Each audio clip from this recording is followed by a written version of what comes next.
Hi, this is Michael Waitze, and welcome back to Thailand GameChanger.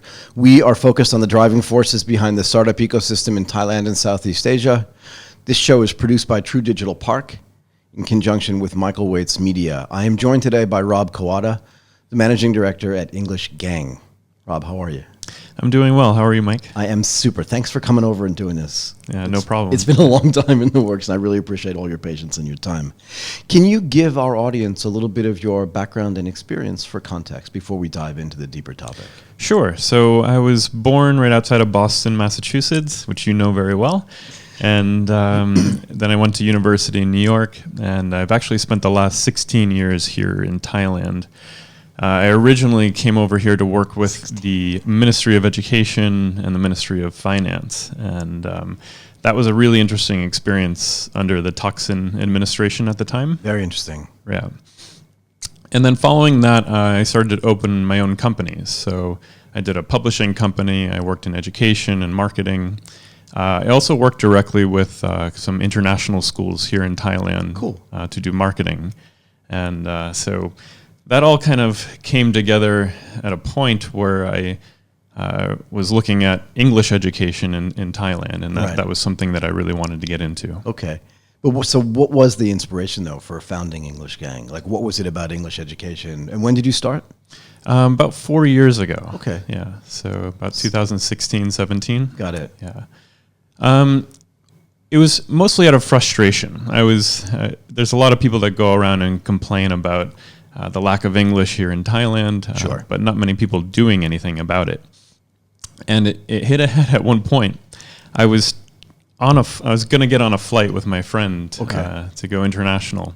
And at one point, we got up to the front of the line, and I heard people in the next line over saying, something about their bags and trying to connect in Dubai to go somewhere else and pick up their bags. And the people behind the desk could not understand them. Just didn't get it, right? Right. Fair enough. They're in Thailand, yeah? Right. and so I had been in Thailand at the time for over 10 years. I speak the language. Right. So I went over, put on my nice guy hat, and did some translations, and then came back. And I went to my friend John. I took off my nice guy hat, and I said, even in a airport, they can't speak English. Right. And I started to get upset about this. You have that feeling, though, right? Yeah. I was just like almost shaking. Right. And I kept on going on and on about it. And it's not like me to sit there and be that guy that sits there and complains. Doesn't seem like things, it. Right. Yeah. And I noticed something in me just like getting riled up about this. So I said, okay, if there's someone in Thailand that can do something about this, I'm probably in the top 5%. I've been working in education, working in marketing. Working with the government. Right. Right. And I've seen hundreds of schools around Thailand. So I started to think, okay, maybe I'll start my own school. And then I thought, okay, I'll only be hitting maybe 200-300 students at best. Doesn't scale, really. Right. Right. And then I thought, okay, consulting. I can go into a bunch of different schools and try to help their English programs. And then I realized that I've done that before, and people kind of take your advice for 3 or 4 months, and then it dies out. I was going to say, consulting to me always seems like ice cream. You know what I mean? When you have it, and when you get it, it's really great, but it goes away pretty fast. Right, especially in a climate like Thailand. Yeah. Fair enough. Touche. Right. So before I got to the plane, this idea of online learning just smacked me right in the head, and I said, wow, okay, Thailand now has really strong internet. We can have video conferences at any point. Yeah. And they really need English. So we had this need for English, and we had this technology hitting a certain point. Right. And it ruined our vacation because you couldn't stop thinking about it. All I could start thinking, it's all I could talk about. My friend John, he's a really nice Dutchman. He, even after a few days of this, he was like, Rob, dude, stop. Enough already with this. And I want to make a point too. You said the internet's really good. Right. Periodically I post. So I actually tested this morning using speedtest.net in this office.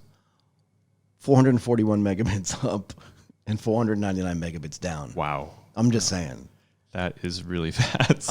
We're not in the 50s here. We're like 9 times higher. Right. Right. So the idea that you can do remote teaching, online teaching with video and audio at the same time or simultaneously, Yeah, definitely works. Sorry I interrupted you. No problem. And this reaches from the south of Thailand all the way up to the north.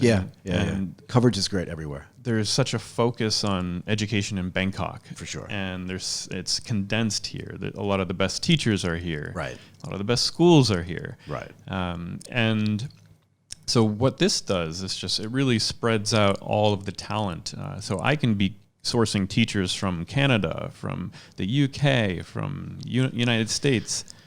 I don't have to source within just 5 kilometers of a school. Right. So I always say, I call this a proximity problem, right? In other words, one of the greatest things, we'll talk later about some of the benefits of online education that people haven't considered, but I do want to make this point. It solves a massive proximity problem, right? In a way like e-commerce, the idea isn't necessarily to be able to serve Bangkok where there's a mall at every BTS stop and at every MRT station. The idea is, how can you get access to product? In this case, that product is education, in places where it's not available locally. Exactly. At any level. Right. Not just within 10K, but just nowhere. Right? So the ability to disseminate that to the entire country or to the entire region, which we can talk about, is really powerful. Right, and as you know very well, Michael, like forums now are just massive, and you're able to reach millions of people. Sure. Whereas, not too long ago, a forum was, you go to your city hall and you talk to 30, 40 people, right? And you're lucky to get your message across to 30 people a week. Sure. Everything has completely changed because of the internet. So you kind of casually mentioned the UK and Canada and the United States. You probably could throw Australia in there as well. Mm-hmm. There's only a 6-hour time difference, am I right? Or 7-hour time difference between here and the UK. Right. So really straightforward. Between here and Australia, so if it's 8 o'clock in the morning here, in Sydney it's noon. It's not the same time zone, but it's close enough. Right. How do you handle the connectivity or the time difference between here and the United States where, on the East Coast, it's 12 hours different? I don't remember exactly. Right. But on the West Coast, it's 15. It's just hard to coordinate. So how do you handle that? So Canada's the same way, by the way. Yeah, it actually works to our benefit in many ways. How's that? The reason is there's a lot of teachers qualified that are teaching in public schools in the USA that aren't making enough money. And they find it great because they can wake up at 5 in the morning, teach from 5 to 7 in the morning, get those 2 hours in before they go to their real job.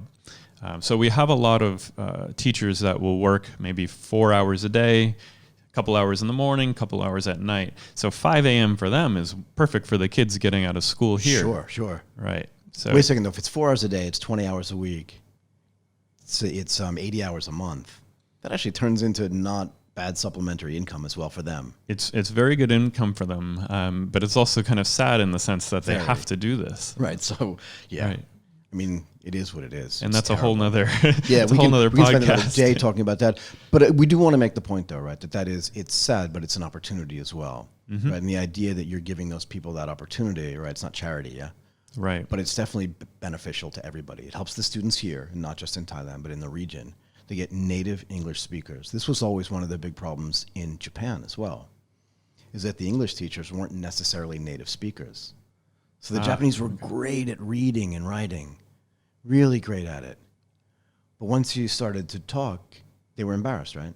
Exactly. Because the pronunciation was bad. And they lack confidence. Correct. And they lack conversation abilities. Correct.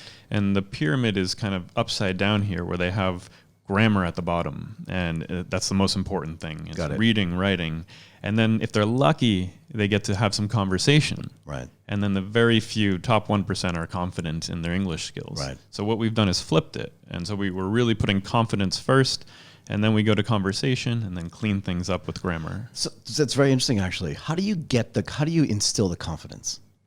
So in the beginning, that's the toughest thing. It's really hard. It's the first 2 classes. Really? We really focus on those first 2 classes. Anything that they come out with, even if it's completely wrong. Right. Yes. Great job. That's awesome. We really want to promote positivity because if you're going to learn something, it might as well be fun. Yeah. It might as well. Do you see the impact of that sort of attitudinal change? Do you know what I mean? Oh, without a doubt. Really? I mean, when they first come into the class, they are scared. Yeah. There are so many of them that are really scared. It makes you feel stupid. Right. I told you, I remember when I first moved to Japan, I knew very simple things because I studied some in college, but I just woke up one day and I made this choice. I'm like, you know what? It's going to be embarrassing. There's no other way to do this. Right. Yeah. Right. Yeah. Sorry. Go ahead. It's the theory of just jumping into the fire. And Yeah. there's a lot of things. I mean, I have 2 children of my own, and I teach them to go out and just try something. Just do it. Fall down, get back up, Yeah, and yeah, enjoy the experience. Just do it, right? So you say you kind of flip the pyramid a little bit. So after you give them the confidence, you say, then by the time you get to cleanup, yeah, how many classes in is the cleanup?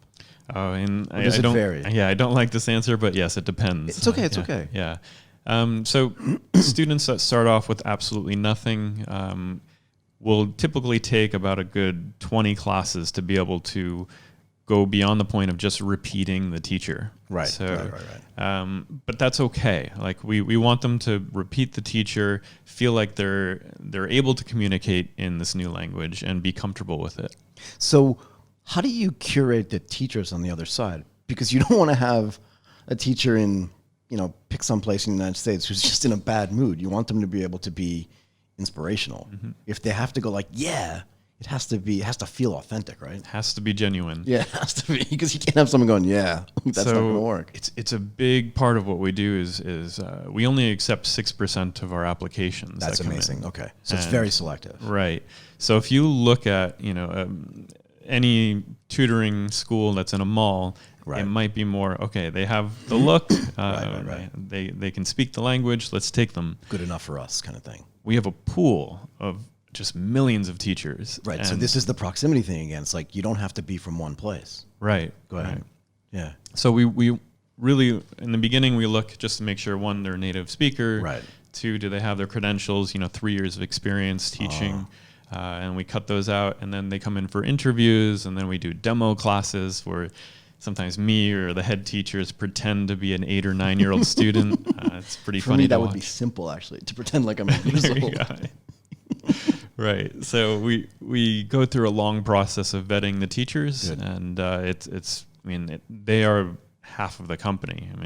Yeah. A lot of companies have this line of like, our employees are our most important asset. But in this case, it's actually more than half the company, but I don't know where I would put it. Yeah, exactly. The rest of it is the curriculum that we make. So All right. we've made over 600 classes of our own in-house. So we're not just going and picking from other schools and trying to find other people's curriculum. We make it in-house. Really? Yep. So we have 2 curriculum developers that it's their job to make curriculum. Forcing teachers to be curriculum developers as well is not always the right path. Yeah. Right. Yeah. It was hard. So I taught a class last semester somewhere. And building like the syllabus and stuff was really hard. It's hard. Really hard. Yeah. And you have to make the mistakes to be able to understand how to make the curriculum better. Sure. So there's a learning process, and the fact that our teachers that have become curriculum developers on our team have gone through that, they know exactly how to do it. And online learning is way different than offline learning because you only have this screen here. Yeah, just that little box, right? Right, and you're not able to use an entire classroom. And it's really interesting because the children today Right. want to learn online. They love learning online. Interesting. And it's not as scary for them. Is it a group class or is it individual classes? It's primarily one-on-one individual. Right, so that's a different way of learning as well, right? You remember Right. when you were in school, you're sitting in a room with, let's say, 20 kids. And part of the learning process was the feedback and, just the interaction between you and the students and you and the teacher and all these other interactions, right? Right. So it's definitely a completely different metric. What are some of the other things that are different between online learning and classroom learning?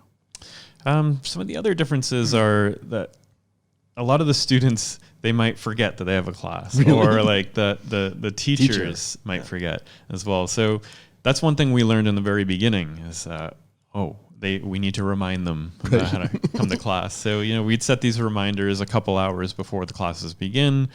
They'd get an email, they'd get a notification on their phone. Right. And that helped it a lot.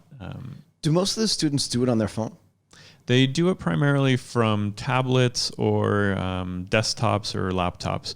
We recommend that they do it on something bigger than a phone because they have to read everything that's on the screen and see the teacher's mouth. Okay. But they are able to study on phones if they want to. So the reason why I ask is because I actually did a podcast for one of my other shows with a guy who literally did the whole podcast, and I didn't know when he was doing it, like this. So he had the phone in a place where I couldn't see. He had his arm off to the side, and he did this kind of thing, and I couldn't see it. And when we were done, he said to me, "Are we done yet?" And I'm like, "Sure." Why? He goes, "My arm is killing me." So that's why I asked, because that's hard to do. That's hard, yeah. How long are your normal classes? For younger students, it's 25 minutes. Okay. And then older students is 50 minutes. Is there a testing process as well? In other words, after a certain time period passes, is there another evaluation that gets done? And then do you upscale the curriculum? So there are assessments done at different levels and different times. So after every class, there's feedback given, and that's just 5 or 6 sentences of how the class went, what they need to work on. Okay. Every 10 classes, there's a bigger assessment and a written report that the teachers give. And then after finishing a course, which is typically 50 lessons. 50? Yeah. Then they have another assessment. I want to talk about the future and the evolution of EdTech, basically, because you must have some technology behind this. Otherwise, there's no way you could organize it. But before I do that, I just want to ask you, what's that feeling like, when you get a student who's 8 or 9 years old, who barely speaks any English except for, my name is whatever, and then you can see after class 50 or class 100 that not only are they feeling confident, but that the stuff that's coming out of their mouth is kind of grammatically correct. Yeah. And smooth, right? Because, again, when you're learning another language, the first, 50 times you say something, it's going to sound kind of choppy. But what is that feeling like for you and for the team when you can see these kids go from nothing to just like communication? Honestly, it gets emotional. It does, though, doesn't it? Yeah, you saw them, because I do a lot of the assessments because I know the curriculum very well. You assess the students? Yes. Okay. In the very beginning when they first come in. I got it. And then I might review a class 50 classes later. I'm smiling, but wow. Like, look at that. And then you sit back and you're like, okay, that's why I've been like destroying myself with stress over the past few years. Like you see I just got to chill. The way they improve, it's amazing. And it keeps you going. Sure. Yeah. Yeah. And that confidence that they start to exude, it's like, I got this. Right. Yeah. And some of them come with specific needs where maybe they applied to an international school and they got denied. Right. And I've worked in international school admissions and marketing for 5 or 6 years. So I understand exactly what needs to be done and what they need to learn. Right. And so 6 months later, they go in, they do the test, and they come back and they say, "Teacher Robert, I passed." And I'm like, yes, we did it. I don't even know what to say. Yeah, it's really cool to watch. Okay. So let's talk about the future of this. When you look at EdTech today, I mean, it's very different than it was even 4 years ago when you started. But when you look at the future from now until, let's say, 3 to 5 years out, where do you see things going? So I really believe that AI and AR are going to be a big part of education going forward. Go ahead. So if you look at, for example, Siri 5 years ago, 7 years ago, compared to what Siri is today. Right. It's so much more user-friendly, so much more intuitive. Just the technology is going so quickly.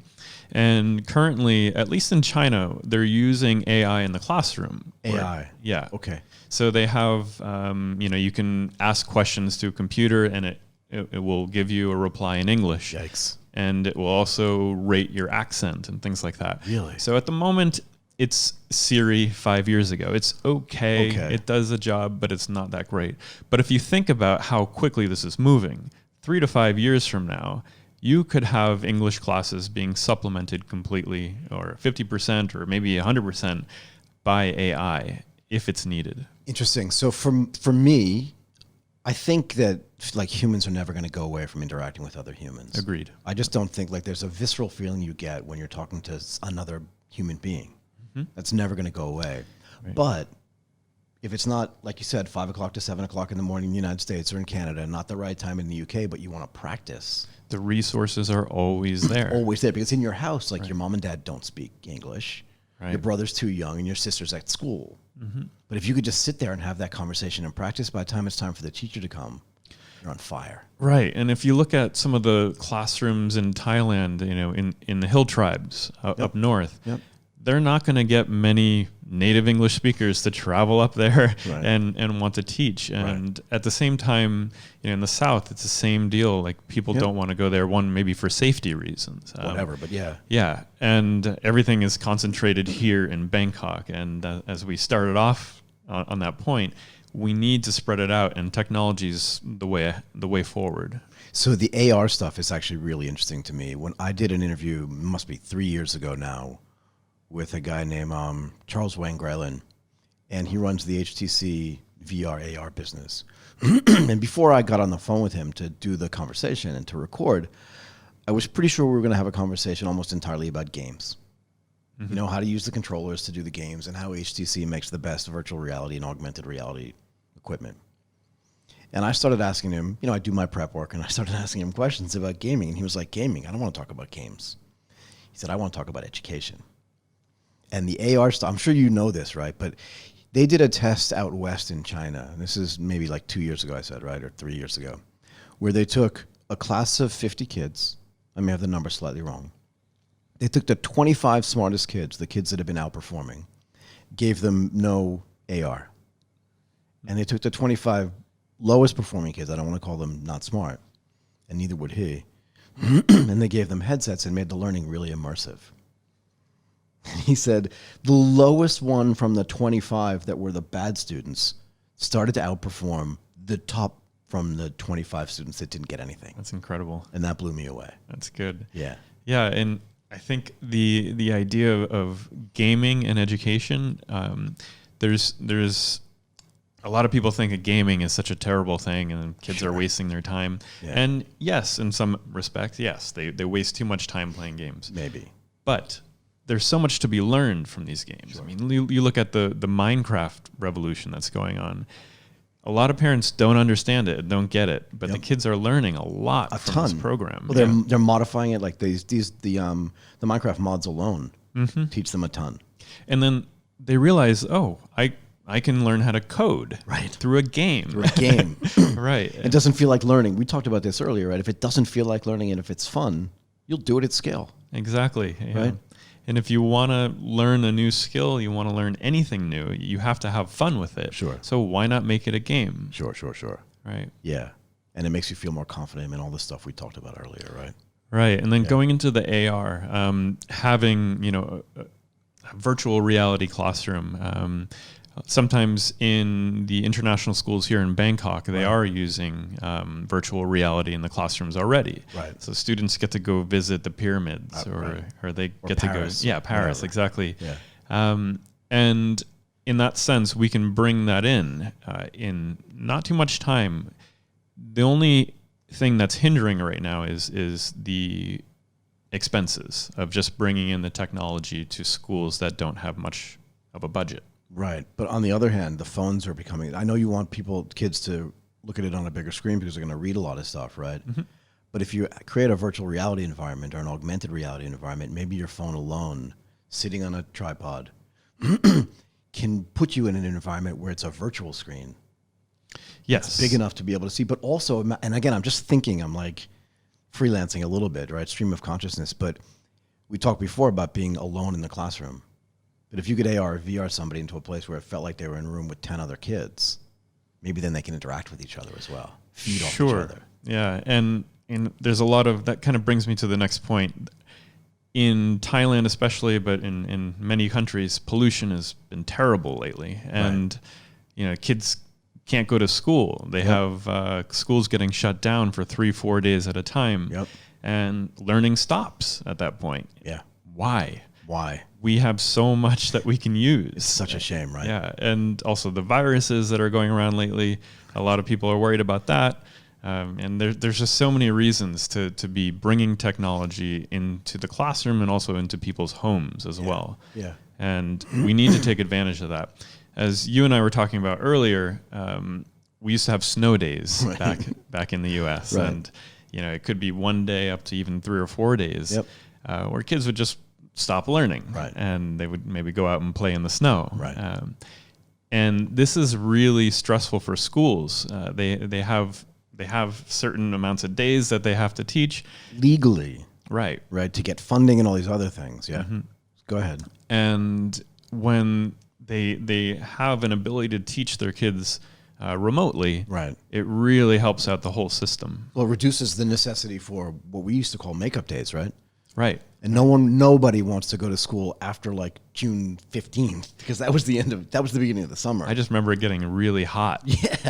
Yeah, but remember, it's like, because maybe you're going to go to summer camp or do whatever, but you definitely didn't want to be in school. You wanted to be out playing hoops with your friends. Right. Kind of thing. Yeah. And you'd just be looking out the window wanting to go and play. Those were wasted days, right? Right. Right. But the technology now allows you not to have that happen. And in some ways, it's even better to learn that way, as you were saying about gaming. What else are we missing when we think about the benefits of online learning? I think one thing that's being overlooked is there's a lot of parents that, and I'm one of them, that hate screen time. And I actively block my kids from using the screens. How old are your children, if you don't mind me asking? They're 9 and 7 years old. Okay, so they're real kids, not like that 3 and 1. Right. Yeah. And well, especially when they're before like less than 3, there's no screen time. No way. Why would you do that? Yeah, it's just lazy parenting. Lazy parenting thing. I'm glad you said it. Right. So what I'm trying to get past is, okay, what is good and what is bad in terms of screen time? Right. And, a lot of people will be lazy and they'll go out to dinner and they'll let their kids have just the phone. Just take the iPad and leave me alone kind of thing. Right. It's terrible. Yeah. So we have this mentality of like, okay, we have to block screen time. Right. But at the same time, you have to remember that this is a whole different generation and they've been brought up a different way. They understand life in a completely different way than we did. Right. So we don't want to be those dinosaurs saying like, oh, you can't do this. It's not good for you. Right. Understand the technology, understand the games, and understand why some of it is good. Some of it really is good. Yeah. Like Minecraft. If I have a kid playing on Minecraft for an hour a day, that's not a bad thing. Right. And it's a perfect example, right? Because when my daughter was little, she came to me and said, can I spend $37 or whatever on Minecraft? And my natural reaction was, no. Right. And that's terrible. Yes. Right. We have this block. And it's terrible. Right. Really terrible. But if the parents do take the time to learn about these programs and these games and the new technologies coming out, you can take the 20% that's good and bring it into your family. Right. So. And make it part of their real reality, right? Right. As opposed to just watching YouTube videos. And it's inevitable that they're going to be using this technology. That's the other thing, too, is I never argued with my daughter about the inevitability of... I remember once I was showing her some old songs at dinner. She was sitting on my lap when she was like 5 or 6 years old, and we were going over some like old songs. Maybe it was Michael Jackson or the Beatles. I can't remember. But once she saw it, then she was like, "How do I get that thing?" Right. Right. Right. Yeah, it was really wild. Yeah. So I spend my time introducing my kids to Janis Joplin and Led Zeppelin, and I'm like, they're gonna hold on to some of this. Wearing tie-dyed T-shirts. Right. Let's switch gears a little bit. I want to talk a little bit about the startup ecosystem in Thailand and what your level of exposure is to it and how you think that can help you out. So I tend to go to networking events for entrepreneurs. You do? Yeah. Okay. And I enjoy learning about other ideas, what's going on. I also enjoy talking with competitors about what they're up to. Especially in education, you need competitors. Sure. Like it can't just be a relaxed system of one person does everything. So in education, we welcome competition, and I welcome speaking to other entrepreneurs and other startups. When I go to these, a lot of the tech will kind of overlap what I'm doing. So I can learn a lot from people doing, working on cryptocurrency, for example. Yep. And I really enjoy just that atmosphere of talking to people that have 5 ideas and they're really pounding 2 of them right now. And, the other 3 on the side burner, because that's me. Like I have so many ideas. There's so many things I'm working on. It's kind of one of my faults that I'm trying to work on. Focus. Yeah, I just need to focus. It's hard. So I really enjoy the social and the professional aspects of it here in Thailand. Awesome. So the last thing I'll leave you with is you've been here for 16 years. You're running your own company. You're an expert in this field, right, to be fair. Right. And you're kind of involved in the startup scene as well. But just at scale, if you step back for a second, what do you think is going to change the game in Thailand? What do you think needs to change?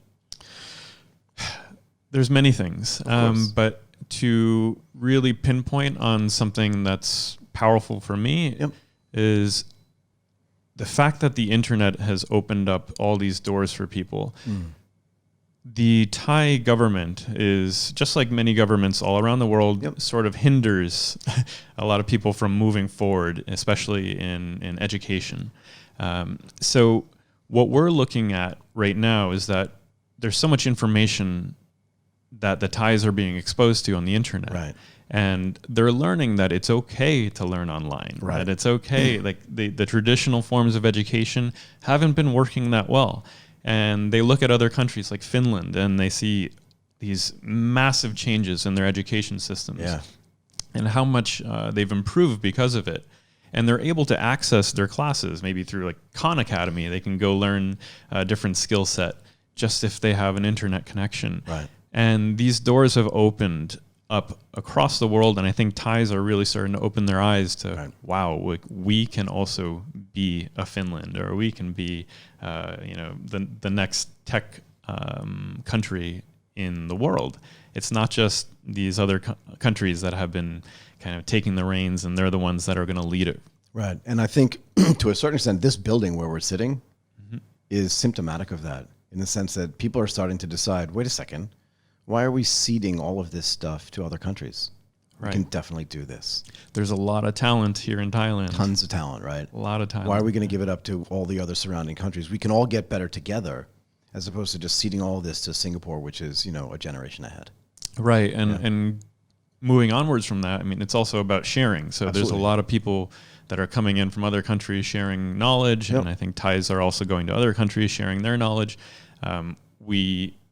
There's a fantastic culture here, and obviously the food and everything is wonderful too. But the way that Thais do business is very different from most countries. Sure. And there's positives and there's negatives. So it's similar to using technology in your house. Right. You just got to use it the right way. The right way. That's a great way to end. All right. I really want to thank you, Rob Kawada, Managing Director at English Gang, for coming in and doing this. I really appreciate your time today. Thank you, Michael. You're very welcome.